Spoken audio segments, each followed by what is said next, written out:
Hello, Scrappy friends. I wanted to jump on here really quick and show you something that I just tried out. I finally tried it. I have my National Scrapbook Day paper that looks like this, and I have my punch that looks like that. You'll see they're very similar, and I've been wanting to try something with these two things since I opened up the box and saw this paper. So if you saw my box opening, you probably heard me say, oh, I really want to try that. And I finally did, and I want to show you what I discovered. So let me switch on over to my desk and we'll take a look. Here we have it. Like I said, this paper came from the National Scrapbook Day paper. This is in the accessory pack, and it can only be purchased through an advisor, but you can purchase more of this. So when I first got it, I thought, oh, this punch looks very similar to what we have here on the paper. So it's a row of potted plants, and this punch is called flower pots, and it gives you a border of flowered pot punch out that looks something like this. Very cute on its own. But what I was thinking was, did they design the punch to punch out the paper right across here? Because that would give us a very nice decorative border. And at first I was nervous to try it because I was like, oh, I don't want to use the paper. It's a small pack of paper and I wasn't sure. But I finally tried it, and the short answer to that is yes, it works. And here you go. You'll see I punched out. In fact, here's 2 rows I punched out from this paper, and I'm going to show you how I did that and show you how to line it up just in case you wanted to try this as well. So it takes a little bit of time and patience, and I do have to flip it over. So the first row was going this direction. It's a small pot and then a big pot, and I want to show you the punch is designed the same way, a small pot and then a big pot. And on the other side, it's the opposite, big pot, small pot. So that will make a difference. So when I first had the paper on, it looked like this. And the small pot was here, so I had to turn the punch over to get it to work. The next line was here, so I was able to keep the punch forward facing to punch that out. So let me show you on the next 2 rows. And what I did on the original piece of paper, I trimmed it ever so slightly. So what I did was I put I'll show you on this. I took the edge of the paper and I put it on the second line right there. So I took off a small amount. It was dark brown at the top, and I just took off the smallest sliver, and that was to fit it into the punch properly. So here we have the punch. This time I don't have to do that because I've already been punching and it's pretty close to the top of the plants. So I'm going to slide the paper in, and then I visually have to just align it until everything is covered up with the metal plates. Okay, let me turn it so I can see it. Once it's all lined up, go ahead and give it a punch. I like to flip over my fallout and then go on to the next one. And I had to keep doing that the whole way across. Line up, squeeze, punch, and you can see it's already coming out super nice.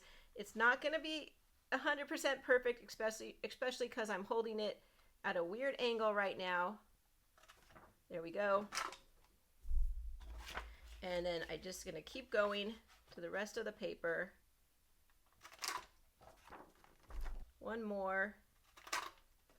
Now this one did not come out as nice as my first one, and I'm guessing it's because I'm trying to hold it up to the camera and all that, but it's not a problem. We could easily trim off the little pieces that don't align, but for the most part you can see how beautiful that looks. I love it. I'm really loving this punch and how it does that. Now on the second one, you'll see I had a little strip of brown, darker brown all the way, and it's even and straight, and so I decided I liked that look, and I'm going to keep it, but you could always trim off any of the darkness that you didn't want. Then when you turn the paper back around, now it starts over with a large pot, small pot, large pot, small pot. So now I would trim off some of this dark brown, or else it's not going to fit in the punch. I'm going to go ahead and show you. It doesn't go up. The paper needs to go up higher. Okay, so that's why I trimmed off some of the brown. And I'm just going to place the edge on that line and that second line, and then also even out my paper as I'm doing this. There we go. So that's a little bit of a cleaner edge and a little bit closer to the plants. So on the next row, you don't have to do it upside down. You can do it front facing. And that what I did for this one is I have to come down really close here, because we know as it comes out the punch on this side, we want to line up the punch out, but since it's not punched out yet, I wanted to get this little leaf aligned with that perfectly. So what I did was I grabbed a Post-it and I put it right on the edge of that leaf. So that way I knew that it would be right there on the edge. So when I line it up, my Post-it should be right on that edge of that leaf, and it looks pretty good. Let me slowly slide it all the way up and give it a shot. Now this one was a little bit more scary because I can't actually see it. And there we go. Slide it, and now we're back in action just like we would normally, covering up what's on the platform here, making sure our paper is at the top, and then continue punching. And there we go. You can see it's a little off, but now I can see, still doesn't look too bad. Last one, and now we have to come back on this side, take off our sticky note, come to the other side of the platform to get our last two cuts, line up our plants. I'm also lining up the paper here, and there we go. So this one needs a little bit more cleanup than I was hoping, but still, again, not too bad. It just adds a lot of character to our punch out, and isn't that just beautiful? Well, there you go. I loved this idea. I hope that you can use that. Just take your time, line it up as close as you can, and know that you can always come back in with your fine tip scissors and cut off any darkness that you see that you don't like. So I'm enjoying this. You can see I have a lot of borders to use up now, but it's super fun, and I hope they create a few more punch outs that we can do this with. So take care, everybody. I'll see you real soon. Bye-bye.